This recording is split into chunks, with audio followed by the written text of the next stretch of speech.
The invitation arrived on a Tuesday afternoon, tucked between a grocery flyer and a utility bill. Our son Daniel had finally bought his first house. My wife Margaret held the card in both hands and smiled.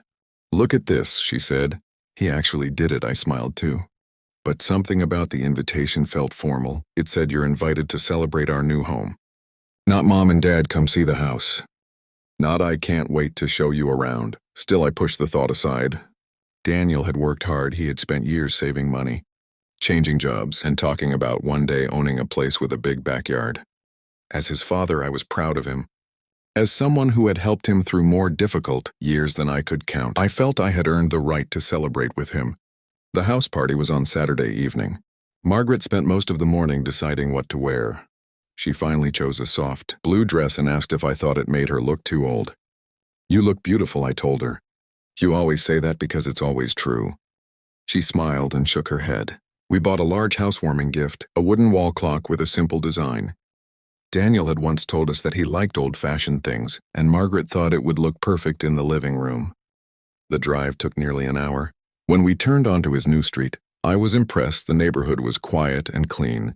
Tall trees lined both sides of the road, and the houses were large but welcoming. Daniel's home stood near the end of the street. It was bigger than I expected. There were lights hanging across the backyard, and several cars were parked along the curb. "He really did well," I said. Margaret looked out the window but didn't answer. "You all right?" "Yes," she replied, just thinking. I parked the car, picked up the gift, and walked toward the front door. Before we reached it, Daniel opened the door and stepped outside. "Dad, Mom, you made it." He hugged me quickly, then hugged Margaret. "We wouldn't miss it." I said. He took the gift from my hands. "You didn't have to bring anything. Your mother insisted." "That's because your father would show up empty-handed." Margaret said. Daniel laughed, and for a moment everything felt normal. Inside the house was full of people. Music played softly in the background. There were coworkers, neighbors, friends from college, and people I didn't recognize. Daniel introduced us to several guests, but he seemed distracted. Every few minutes someone called his name. "Daniel, where should we put these?" "Daniel, can you come outside?" "Daniel, you have to meet my brother." He kept moving from one group to another. That's what happens when you become a homeowner. I joked. He smiled, but his eyes were tired. Margaret and I walked through the house on our own. The kitchen was beautiful, with bright cabinets and a large table. The living room had tall windows facing the backyard. Then we reached the hallway. On one wall were framed photographs. I expected to see pictures of Daniel growing up. There were plenty of them. Daniel at graduation, Daniel playing baseball, Daniel on vacation, Daniel with his friends. But there was something missing. There wasn't a single picture of us. Not one photo of Daniel with his mother. Not one picture of Daniel with me. I stared at the wall for a few seconds. "Maybe he hasn't finished decorating," I said. Margaret didn't respond. We continued walking. In the dining room, several guests were talking near a large table. One woman asked me how long we had lived in the neighborhood. "We don't," I said. "We're Daniel's parents." Her face changed. "Oh," she replied. I didn't know Daniel's parents were coming. I laughed lightly. "Well, apparently we were invited." She looked uncomfortable. "I didn't mean it that way." "It's fine," I said. But something about her words stayed with me. Later, Daniel's wife, Claire, came over. She hugged Margaret and kissed her cheek.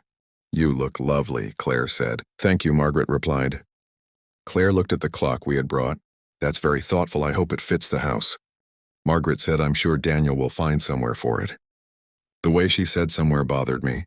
It sounded less like appreciation and more like a polite promise to hide it. Still, I said nothing. I had learned long ago that not every uncomfortable moment needed a response. Sometimes people were busy. Sometimes they were nervous. Sometimes you imagined problems that weren't really there. Then dinner was served. Everyone gathered in the backyard. Long tables had been arranged beneath the lights. Daniel stood near the center with a glass in his hand. "Thank you all for coming," he said. Everyone became quiet. "This house means a new beginning for Claire and me. We've worked hard to build a life we can be proud of, and we're grateful to everyone who supported us." People applauded. Daniel began thanking friends, co-workers, and neighbors. He thanked Claire's parents for their advice. He thanked his manager for helping him get a better position. He thanked his friends for encouraging him when things were difficult. Then he raised his glass to the people who believed in us. Everyone cheered. I waited. Maybe he would mention us after the applause. He didn't. Margaret sat beside me with her hands folded in her lap. I leaned closer. It's a big crowd. I whispered he probably forgot. She nodded, but her smile had disappeared. After dinner, I went inside to get some water. As I walked past the kitchen, I heard voices coming from the small room beside it. The door was partly open. I recognized Claire's voice. I just don't want them staying too long, she said. Another woman laughed. Why not? They seem harmless. It's not that, Claire, replied Daniel. Feels guilty around them. His father always reminds him how much they helped. I stopped walking, the other woman said. But didn't they help him buy this place? There was a pause. They helped with the first payment, Claire said, but Daniel paid them back. That's good, not all of it, Claire admitted, but we're trying to move forward. We don't want the house to feel like it belongs to them, too. My hand tightened around the glass. I wanted to walk into the room and ask what she meant. I wanted to tell her that we never asked for credit. We had helped Daniel because he was our son, but I stayed quiet. I walked back outside. Margaret looked at me. Where were you getting water? You look upset. I'm fine. She studied my face for a moment. Then she leaned close and whispered, We have to go. I looked at her. Why now? She said. What happened? Her voice became quieter. I heard Daniel talking to Claire near the garage. I waited. Margaret swallowed. He said he was glad we came, but after tonight he wants to create some distance. I stared at her. What he said. He feels like he can't become his own person, while we're always involved. We're not always involved. I know he calls us when he needs help. I know, and when he doesn't call. We leave him alone, I know. She repeated, her eyes filled with tears. Then she said the words that changed the entire evening. He told Claire he wishes we would stop acting like we're part of their future. For several seconds I couldn't speak. The noise around us continued. People laughed, glasses touched. Music played, but everything felt far away. I looked across the yard. Daniel was standing with his friends. He was smiling. He looked happy. I remembered the first time I held him. I remembered teaching him to ride a bicycle. I remembered working extra hours when money was tight. I remembered paying his college bills.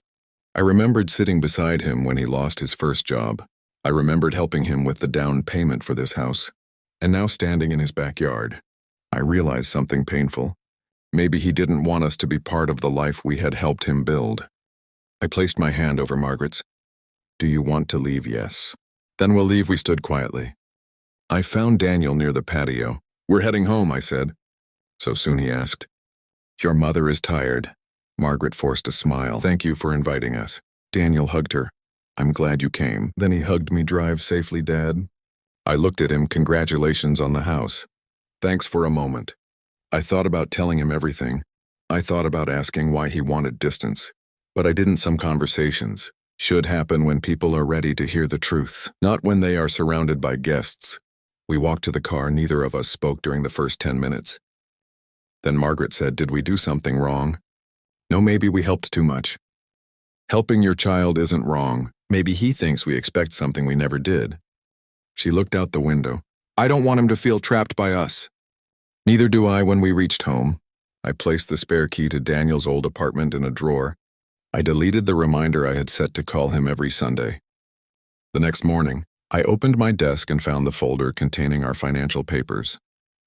Inside was a record of the money we had given Daniel. Most of it had been called a loan, but we had never expected repayment. I looked at the papers for a long time. Then I called my financial advisor. Is something wrong? He asked. No, I said. I just need to make some changes. Over the next few weeks, Margaret and I focused on our own lives.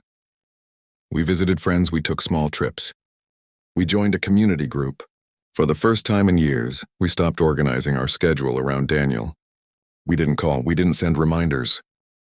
We didn't ask if he needed anything. We gave him the distance he wanted. At first, he didn't notice.